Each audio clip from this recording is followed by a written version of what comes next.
जिनमें अकेले चलने का हौसला होता है, जिनमें अकेले चलने का हौसला होता है, एक दिन उनके पीछे ही काफ़िला होता है। मैं बात कर रहा हूँ फारूक अहमद साहब, जो कि वंचित बहुजन अघाड़ी के अधिकृत उम्मीदवार हैं और उन्होंने आज 25 अक्टूबर 2024 को नांदेड़ दक्षिण 87 विधानसभा से अपना नामांकन दर्ज किया है। हज़ारों की तादाद में उनके समर्थक, चाहने वाले और जो जो डीएम फैक्टर है नांदेड़ 87 विधानसभा में दलित मुस्लिम कॉम्बिनेशन यहाँ पर बहुत ही बेहतरीन जुड़ता हुआ नज़र आ रहा है और इस सबसे मजबूत 87 विधानसभा नांदेड़ वंचित बहुजन आघाड़ी के दावेदार फारूक अहमद को माना जा रहा है। आज उनका नामांकन उन्होंने भरा है, उनसे बात कर।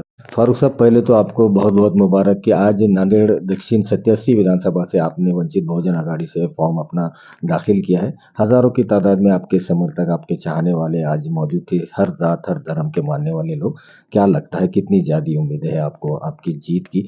आपका ये सेकंड चुनाव है, इससे पहले भी आप लड़ चुके हैं, अच्छा आपका तजुर्बा है इस विधानसभा को लेकर, क्या कहना चाहिए? अल्हम्दुलिल्लाह मैं अल्लाह का बड़ा बड़ा शुक्र अदा करता हूँ और वंचित बहुजन आघाड़ी के सुप्रीमो आली जनाब प्रकाश अम्बेडकर साहब ने जो मुझ पर यकीन जताया है, इंशाल्लाह उसको हम निभाने की पूरी कोशिश कर रहे हैं। फ़र्क ये है कि इससे पहले मैंने चुनाव लड़ा था, तब मेरी ख्वाहिश थी कि मैं नुमाइंदगी करूं, तब मेरी ख्वाहिश थी कि मैं पसमानदा तबक़ात और अक़लियती तबक़ात का नुमाइंदा बनकर असेंबली में जाऊं। वो इलेक्शन मैं लड़ रहा था, लेकिन फ़र्क ये है कि अल्हम्दुलिल्लाह इस बार का इलेक्शन नांदेड़ की आवाम लड़ रही है, नांदेड़ के पसमानदा तबक़ात लड़ रहे हैं, नांदेड़ के अक़लियत लड़ रहे हैं, नांदेड़ के ज़िम्मेदार लड़ रहे हैं और नांदेड़ के इंटेलेक्चुअल दानिश्वर हज़रात और इंशाअल्लाह आलिम दीन और उलमा इकराम की दुआएँ और ताईद भी इंशाअल्लाह इसको हासिल है। और सकता है कौन कौन से 87 जो दक्षिण विधानसभा है, अहम मुद्दे कौन कौन से हैं जिस पे काम करना आपको लगता है कि बहुत ज़्यादा ज़रूरी है, उसको एक दुर्लक्षित किया गया है, नज़रअंदाज किया जा रहा है, तो उन तमाम मुद्दों को लेकर आप पब्लिक में जाएंगे प्रचार के टाइम पर, कौन से अहम मुद्दे? सबसे पहले तो मुझे लगता है नांदेड़ ही नहीं, तकरीबन सभी जगह पे एक मामला है कि जो पिछले 50 सालों से परिवारवाद खड़ा हुआ है, जो एक खुसूसी फैमिली की ही रिवायत चली आ रही है इलेक्शन लड़ने की, जीतने की। उसी फैमिली में एमएलए होते हैं, एमपी होते हैं, उसी फैमिली में ज़िला परिषद, कॉरपोरेशन और ग्राम पंचायत भी रहती है। वही और उनके ही ख़ानदान के लोग, एक ही ख़ानदान के लोगों ने एक मक्तेदारी जिसको बोलते हैं, वो बना के रखी हुई है। पहली बात तो उसको तोड़ना पड़ेगा। काबिलियत के बिना पर हमको नुमाइंदे चुनने पड़ेंगे। दूसरी बात है कि जो माहौल बनाया गया है आवाम को उलझाए रखने के लिए, सबसे खतरनाक खेल ये खेला जा रहा है कि मज़हब के और जाति के नाम पर भेदभाव करके लोगों को लड़ाया जा रहा है, डराया जा रहा है और दंगे फिसाद के जैसा माहौल बनाकर वो उसकी आड़ में सबसे बड़ा करप्शन करते हैं। कांग्रेस के दौर का और बीजेपी के दौर का फ़र्क ये है कि कांग्रेस का कास्टिज्म दिख के नहीं आता है लेकिन करप्शन दिख के आता है, लेकिन बीजेपी का करप्शन दिख के नहीं आता लेकिन कास्टिज्म दिख के आता है। लेकिन दोनों भी कास्टिस्ट है, दोनों भी करप्ट है, दोनों भी जातिवादी है, दोनों भी भ्रष्ट है, लेकिन इनके तरीके ऐसे हैं। तो ये ढांचे को कहीं ना कहीं तो भी उखाड़ कर फेंकने की ज़रूरत है। अक़लियती तबक़ात के लिए कोई विकल्प या अल्टरनेट नहीं था, उसके लिए कोई मुतबादिल नहीं था। लेकिन अब मुझे लगता है कि अक़लियती वोट अगर वंचित समाज के साथ मिल जाते हैं तो एक बहुत बड़ी कामयाबी वहाँ पर दर्ज की जा सकती है। आज जैसे कि आज आपका नामांकन आपने दाखिल किया है, कौन कौन आज आपके साथ थे, खुसूसी तौर पर पार्टी के हजरात और आपके विधानसभा से कौन कौन से लोग? हमारे पार्टी में जिस तरह अली जनाब प्रकाश अम्बेडकर साहब हमारी क़यादत करते हैं, प्रदेश अध्यक्ष रेखाती ठाकुर रियासती सदर हैं हमारे, वैसे अंजलि ताई अम्बेडकर जो हैं वो एक इंस्पिरेशन है। वो हमेशा प्रेरित करती हैं। जब भी हमको लगता है कि कोई दिक्कत है तो हम सबसे पहला दरवाज़ा उनका खटखटाते हैं और मेरे लिए बड़ी खुशनसीबी की बात है कि इत्तेफाक से एक ट्रेनिंग सेशन के लिए वो 2 दिन आई हुई थी, तो मेरे दफ़्तर का इब्तिदा में वो मौजूद रही हैं और अल्हम्दुलिल्लाह आज मेरे नामांकन पत्र दाखिल करने में, पर्चा नामज़दगी के वक़्त में अल्लाह करम से वो ख़ास बहुत मसरूफ़ शेड्यूल में से भी बहुत दौड़-भाग करके अल्हम्दुलिल्लाह वो आई हुई थी। रैली में भी शिरकत उनकी हुई इख्तिताम से पहले और उनकी मौजूदगी में मैं आज अपना पर्चा दाखिल किया।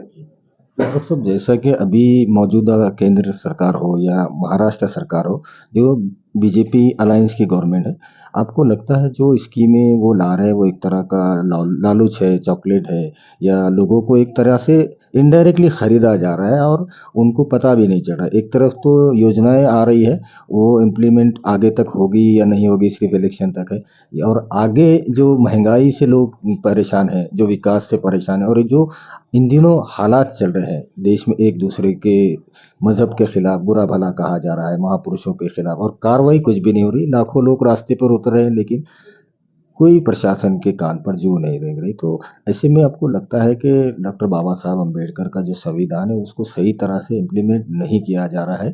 जो छोटे लोग हैं, जो डर रहे हैं, उनको डराया जा रहा है, जो बड़े हैं उनको कुछ नहीं किया जा रहा है। 60-60 एफआईआर दर्ज होने के बाद भी महाराज के ऊपर उसको शादी अरेस्ट तक नहीं हुई, उल्टा प्रोटेक्शन दिया जा रहा है। तो लोगों में गुस्सा है। लोग, आम इंसान पर एक एफआईआर हुई तो उसको अरेस्ट हो जाती, फिर 60 एफआईआर होने के बाद भी अरेस्ट नहीं हो रही, लाखों लोग रास्ते पर उतर रहे हैं। इन तमाम मुद्दों को कैसे देखते हैं? यहाँ पहले साजिशें जो होती थी वो या तो कोई दंगाई जहन वाले लोग करते थे या तो विरोधी पक्ष करता था सरकारों को बदनाम करने के लिए।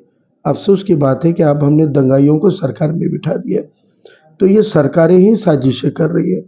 जो रामगिरी महाराज का मामला है, उस मामले को साफ तौर पे अगर देखा जाए तो ये वेल प्लान तरीके से किए वाला एक साजिश के तहत किए वाला कांड है। और इस कांड को खुद मुख्यमंत्री ने अपना उसमें प्रमुख भूमिका रखी हुई है। पूरी तरह गृह मंत्री खुद उसके हिसाब से ही माहौल को बनाते हैं। 3 दिन का सेमिनार या 3 दिन का प्रवचन रखते हैं और तय करते हैं कि पहले दिन ऐसा स्टेटमेंट आएगा। फिर उन्होंने ये तस्वूर किया था कि मुसलमान पूरे महाराष्ट्र के रास्ते पे उतर जाएंगे, आगजनी होगी, तोड़फोड़ होगी, उसको अरेस्ट करने की मांग होगी और तीसरे दिन सीएम साहब वहाँ आएंगे और कहेंगे आपको हम धक्का नहीं लगने देंगे और वो हीरो बन जाएंगे, हिंदू हृदय सम्राट बन जाएंगे। लेकिन कहते हैं कि कौवा अगर हंस की चाल चले तो वो अपनी चाल भूल जाता है, वो तो हंस बन नहीं सकता। तो उनको लगा था कि हम ऐसे बनेंगे, वो साजिश में बुरी तरह फंस गए हैं। और मुझे ये लगता है कि वो जो 60 एफआईआर है नहीं, 120 एफआईआर भी अगर दाखिल होती है तो कानून के अंदर बेहुरमती के खिलाफ में ऐसा कोई कड़ा प्रावधान नहीं है कि जिसके तहत अरेस्ट की जाए। यही वजह थी कि 2021 में 5 जुलाई 2021 को अली जनाब प्रकाश अंबेडकर साहब ने एक बिल ड्राफ्ट किया था कानून का, उसका नाम था पैगंबर बिल। उसमें क्लियर कट लिखा हुआ था कि धार्मिक प्रतीकों का इस्तेमाल करके, अवमानना करके दंगे फिसाद की साजिश को रोकथाम के लिए ये बिल हम ला रहे हैं।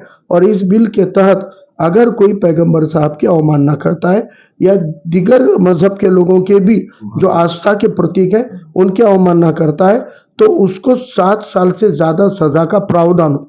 जब सज़ा 7 ईयर से ज़्यादा रहती है तो उनको बेल नहीं मिलती है। कम से कम 1 महीना 14 दिन के 2 राउंड तो भी उनको एमसीआर तो होगी लेकिन बेल नहीं मिलेगी। जब तक हफ्तों तक कोई मुजरिम जेलों में सड़ता नहीं, खौफ बनता नहीं। ऐसा एक कानून एट्रोसिटी का कानून, अगर एट्रोसिटी की दफाएं लग जाए तो फौरन बेल मिलती नहीं है, हफ्तों जेल में सड़ना पड़ता है। तो एट्रोसिटी करने से पहले, जुल्म करने के पहले लोग काम जाते हैं उस कानून से। ऐसे सख्त कानून का ड्राफ्ट, एट्रोसिटी के कानून में तो सजा कम है, उससे भी कड़ा कानून का ड्राफ्ट प्रकाश अंबेडकर साहब ने किसको सौंपा था? कांग्रेस एनसीपी की सरकार को सौंपा था। जो आज के नए नवेले सेक्युलर दूल्हे राजा है उद्धव ठाकरे, उनकी सरकार को सौंपा था। आज उनके पार्टी को मुसलमान लाइन लगा के वोट कर रहे हैं, लेकिन लाइन लगा के वोट करने के बाद हफ्ते भी गुजरते नहीं है तो विशालगढ़ के आड़ में गजापुर के मस्जिद पे घन मारते हुए फोटो वीडियो हम देखते हैं, भगवे झंडे लगाए वाले देखते हैं, बस्ती पे हमला हम देखते हैं। पिंपरी चिंचोड़ के अंदर योगी जी को आदर्श मानकर बुलडोजर कल्चर लाया जाता है। हजारों घर, मकान, मंदिर, गिरजाघर, चर्च वहां पर ऐसे ही बने हुए हैं जैसे वो मदरसा और मस्जिद थी, लेकिन सिर्फ मदरसा और मस्जिद को बुलडोजर लगा के तोड़ा जाता है। तो ये जो चीजें हो रही है इसका यही है कि आज तक आपने सिर्फ बीजेपी को डर के वोट किया। कांग्रेस को ये मालूम है मुसलमानों को कितना भी परेशान करेंगे, बीजेपी जितना जुल्म करेगी कांग्रेस की उतनी मार्केटिंग होगी। कांग्रेस खुश होती है बीजेपी के जुल्म पे, कांग्रेस खुश होती है बीजेपी के फिरका परस्ती पे। कांग्रेस को बहुत इत्मीनान होता है कि जब बीजेपी कोई बड़ा कारनामा अंजाम देती है तो कांग्रेस बोलते है चलो अपनी मार्केटिंग होगी। शुरू में लोग नाराज थे, कि 31 एमपी चुन के देने के बावजूद गजापुर पे मुंह नहीं खोल रहे हो, 8-10 मॉब लिंचिंग में 12 मारे गए, कुछ बोल नहीं रहे हो, बुलडोजर हजारों घर तोड़ रहे हैं, बोल नहीं रहे हो, तो कांग्रेस के खिलाफ नाराजगी थी।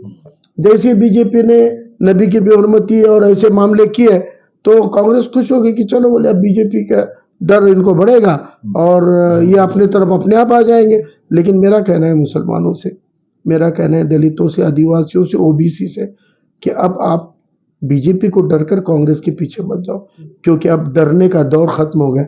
ये 40 साल से तुम डरते आ रहे थे, 40 साल में तुमने डर डर के बीजेपी को डर कर वोट किया तो बीजेपी कमजोर नहीं हुई, कांग्रेस कमजोर हुई और बीजेपी ताकतवर हुई। अब बीजेपी से डरने की नहीं, बीजेपी से लड़ने की जरूरत है और बीजेपी से लड़ना है तो मजलूमों को साथ में लेना पड़ेगा। ये संविधान भी सिखाता है, ये मजहब दीन भी सिखाता है। हमारा दीन हमको कहता है कि हमने तुमको मर्द मुजाहिद की कौम बना के पैदा किया है, तुमको जालिमों से लड़ने वाली कौम बना के पैदा किया है, तुमको मजलूमों के साथ खड़े रहने वाली कौम बना के पैदा किया है। तो फिर आज अपन अपने फर्ज से दूर भाग रहे हैं, हम लड़ने की जिम्मेदारी अदा करने के बजाय डरने के रोल में आ रहे हैं, तो सब गंवा दिया हमने, अपनी आन गंवा दी, अपनी बान गंवा दी, अपनी शान गंवा दी। आज मुसलमानों को बहुत ही हिकारत के नज़र से देखा जाता है।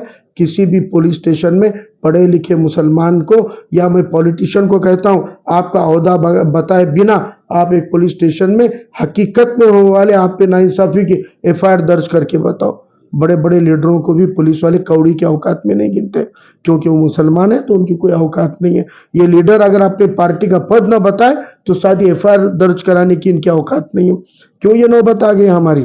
बड़े बड़े अफसर, क्लास 1 ऑफिसर अगर अपनी आइडेंटिटी न बताए तो पुलिस स्टेशन में सिर्फ उसके नाम से या उसकी शक्ल को देखकर उसके साथ गैर बराबरी का रवैया होता है। ये सिस्टम क्यों बना? ये सिस्टम इसलिए बना कि तुम्हारी क़यादतें नहीं है, और जो क़यादतें हैं वो बेदाग नहीं है, वो बेबाक नहीं है, वो बेलौस नहीं है, वो बेखौफ नहीं है। इसलिए आप पूरी कौम को उन्होंने हिकारत से देखना शुरू किया है।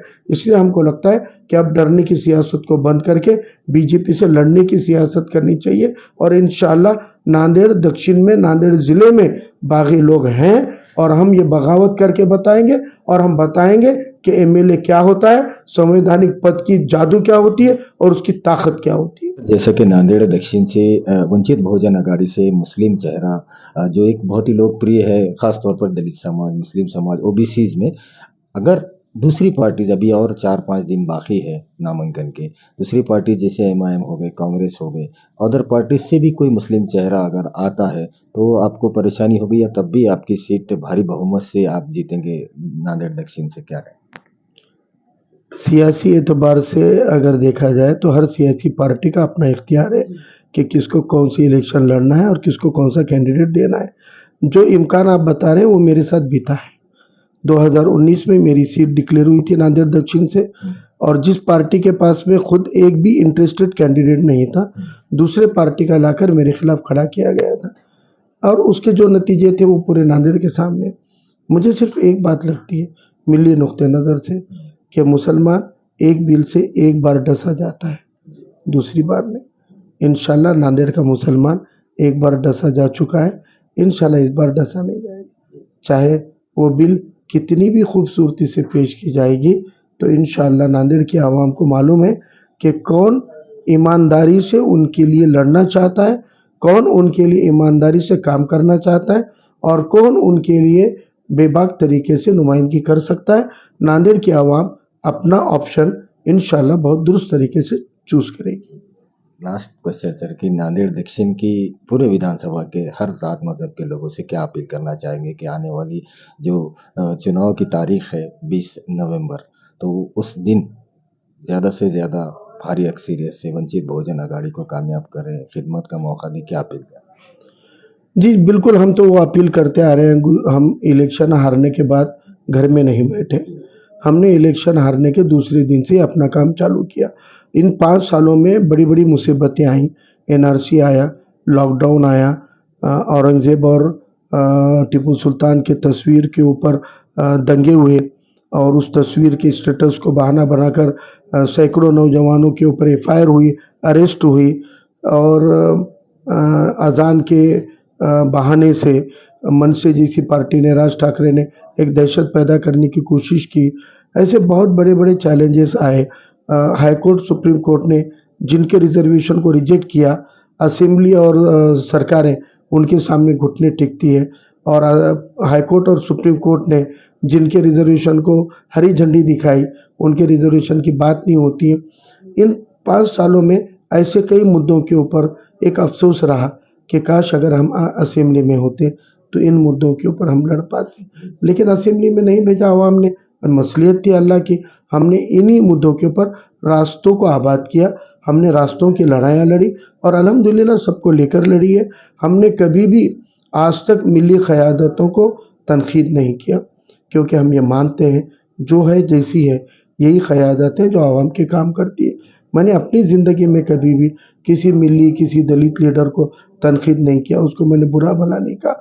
मुझे लगता है कि साफ़ सुथरे अच्छे लोग सियासत में आएँगे तो अच्छा काम भी करेंगे। वो आते नहीं है तो यही करते हैं ना जो करते हैं। आप उनको तनक़ीद कर लेने से अपना सॉल्यूशन नहीं निकलता। मुझे लगता है कि एक सभी को लेकर चलने की जो एक ज़रूरत है आज के दौर में, कि आप किसी के मुखालिफ न रहें। कोई आपकी मुखालिफत करता है तो उसमें अपनी खामी को समझकर दूर करते हुए हमको उसको भी दिल बड़ा करके साथ में लेने की ये लगती है। इंशाल्लाह हम यही नुक़्तों पे काम करते हैं। मिली इत्तेहाद को हम तरजीह देते आए, दलित मुस्लिम इत्तेहाद को तरजीह देते आए, छोटे ओबीसी, भटके विमुक्त, घिसड़ी, वडार समाज के लिए लड़ने की उम्मीद रखते हुए कोशिशें करते आए, किसानों के लिए, उनकी खुदकुशियों के लिए फ़िक्रमंद होते हुए आए। इसलिए हमको लगता है कि नांदेड़ की आवाम हमको पिछले 25 साल से देख रही है। हाँ, ठीक है, अब ये 15-20 दिन के इलेक्शन के माहौल में झूठे इल्ज़ाम लेना, फूट डालना, दलित समाज में झगड़ा लगाना, मुसलमानों में फूट डालना या दलित मुस्लिम में झगड़ा लगाना, ऐसी साजिशें होने के इम्कानात से इनकार नहीं कर सकते। अफ़वाह भी फैला सकते हैं। पिछले इलेक्शन में कहा गया कि फ़ारूक अहमद बोले मुसलमान ही नहीं है, शिया है, और फिर अब अलग-अलग बातें भी हुई, उसको वायरल भी हुए। ऐसी कुछ भी चीज़ें हो सकती है, क्योंकि वो सियासत उस नज़रिए से देखते हैं, इसलिए उस लेवल पे खेलते हैं। लेकिन हम ये समझते हैं कि इसको एक इत्तेहाद और एक इनक़लाब का ज़रिया मानते हैं, इसलिए हम वो नज़रिए से खेलते हैं। हमको लगता है कि नांदेड़ की आवाम ने 25 सालों से मुझे समाजी ज़िंदगी में देखा हुआ है। मेरी ज़िंदगी खुली किताब की तरह है, तो इंशाल्लाह इनकी कितने भी बहकावे में आवाम बहकेगी नहीं। और नौजवानों ने मुत्तहिदा तौर पे तय किया है कि सबको मौका दिया, सबके लिए कैंपेन किया, सबके लिए वोट मांगे हैं। इंशाल्लाह इस बार हम फ़ारूक अहमद के लिए कोशिश करेंगे। आज अल्हम्दुलिल्लाह आज की जो रैली थी, उस रैली की खूबी ये थी कि उसमें सभी ज़ात मज़हब के लोग, इवन उसके अंदर सरदार जी भी शामिल थे, तादाद में कम थे लेकिन थे। उसके अंदर ओबीसी भी शामिल थे, उसके अंदर दीगर मज़हब के लोग भी शामिल थे, और अल्हम्दुलिल्लाह उसके अंदर मुस्लिम नौजवान कसरत से शामिल हुए। इंशाल्लाह नांदेड़ के ये नौजवान एक बहुत बड़ी तब्दीली और बदलाव लाकर रहेंगे।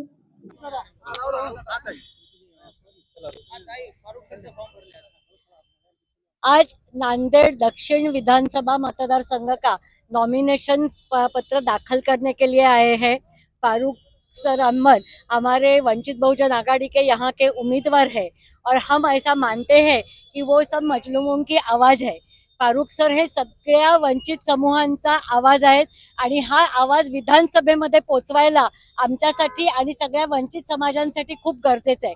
कारण कुठल्या केवळ एका समाजाचं प्रतिनिधित्व करत नाहीत, तर सर्व वंचित समाजाचं ते प्रतिनिधित्व करतात, कष्टकरी समाजाचं प्रतिनिधित्व करतात, बेघर लोकांचं प्रतिनिधित्व करतात, आणि या सगळ्यांचे मुद्दे विधानसभेमध्ये घेण्यासाठी फारूक सरांनी विधानसभेमध्ये निवडून जाणं ही वंचित बहुजन आघाडीसाठी अत्यंत अभिमानाची गोष्ट आहे. आणि मी नांदेड दक्षिणच्या सगळ्या उमेदवारांना आवाहन करते की कुठल्याही घराणेशाहीमध्ये नसलेल्या, कुठल्याही गुन्हेगारीचा ठप्पा नसलेल्या, वैचारिक भूमिका अत्यंत स्पष्ट असणाऱ्या आणि सर्व पुरोगामी चळवळींचा चेहरा असणाऱ्या फारूक अहमद यांना ताकदीने निवडून द्या. आज मी नांदेड दक्षिणसाठी आदरणीय अंजलीताई आंबेडकर यांच्या उपस्थितीमध्ये फॉर्म भरलेला आहे. आदरणीय बाळासाहेब आंबेडकरांनी, रेखाताई ठाकूर यांनी माझ्यावर विश्वास टाकून उमेदवारी दिलेली आहे. आदरणीय ताईंनी सोबत येऊन पाठबळ दिलेला आहे. नांदेडमधल्या सर्व धर्म जातीच्या लोकांनी आज मी फक्त एक ओळीची अपील केली होती. माझ्यावर, माझ्या चळवळीवर, पक्षावर, साहेबावर प्रेम करणाऱ्या माझ्या सगळ्या लोकांनी या रॅलीमध्ये सहभागी व्हावं. एका या अपीलवरून सगळ्यांचं प्रेम भरभरून मिळालेलं आहे. मी सगळ्या नांदेडकरांचे, सगळ्या नांदेड दक्षिणवाल्यांचे आणि सर्व धर्मजातीचे जे जे लोक सहभागी झाले, डायरेक्ट इनडायरेक्टली ज्यांनी शुभेच्छा दिल्या, डायरेक्ट इनडायरेक्टली जे या मतासोबत या विचारासोबत पाठीशी उभं राहिलेले आहेत, मी या सगळ्यांचा मनापासून आभार व्यक्त करतो. आणि हा लढा संपलेला नाही आहे. आपल्याला निवडणूक जिंकायची आहे. निवडणूक जिंकल्यानंतर आपला लढा त्या 5 वर्षामध्ये, या 50 वर्षामध्ये झालेली सगळी विषमता भरून काढण्यासाठी, सर्व तळागाळाच्या वंचितांना, बहुजनांना न्याय देण्यासाठी विधानसभेमध्ये हे दक्षिणची उमेदवारी आदरणीय ताईंनी सांगितल्या पद्धतीनं पोहोचवणं आपल्याला गरजेचं आहे. आपण सगळेजण एकजुटीनं साथ द्याल एवढी आपल्याकडून अपेक्षा करतो. आभार व्यक्त करतो. धन्यवाद. सतेसी नांदेड़ दक्षिण विधानसभा से वंचित बहुजन आघाड़ी के अधिकृत उम्मीदवार फारूक अहमद, इन्होंने अपना नामांकन आज दर्ज किया है और हजारों की तादाद में लोग आज उनका जो चुनावी निशान है गैस सिलेंडर, और आज उनकी पार्टी के तमाम जो कार्यकर्ता पदाधिकारी और हजारों की तादाद में चाहने वाले वोटर्स जो अपनी खुद के खर्च से, अपनी खुशी से उनके फॉर्म भरने के लिए आज पहुंचे थे, और सबकी मौजूदगी में आज फारूक अहमद साहब इन्होंने वंचित बहुजन आघाड़ी एडवोकेट प्रकाश बाड़ा साहब अम्बेडकर की पार्टी से अपना नामांकन दर्ज कराया है। और एक उम्मीद उन्हें जगी है इस बार के दलित, मुस्लिम, ओबीसी और तमाम छोटे तबकात मिलकर उन्हें असेंबली में पहुंचाएंगे और उन्हें अपनी खिदमत का मौका जरूर देंगे। वीडियो जर्नलिस्ट अब्दुल के साथ परभनी अपडेट न्यूज़ के लिए मैं कलीम।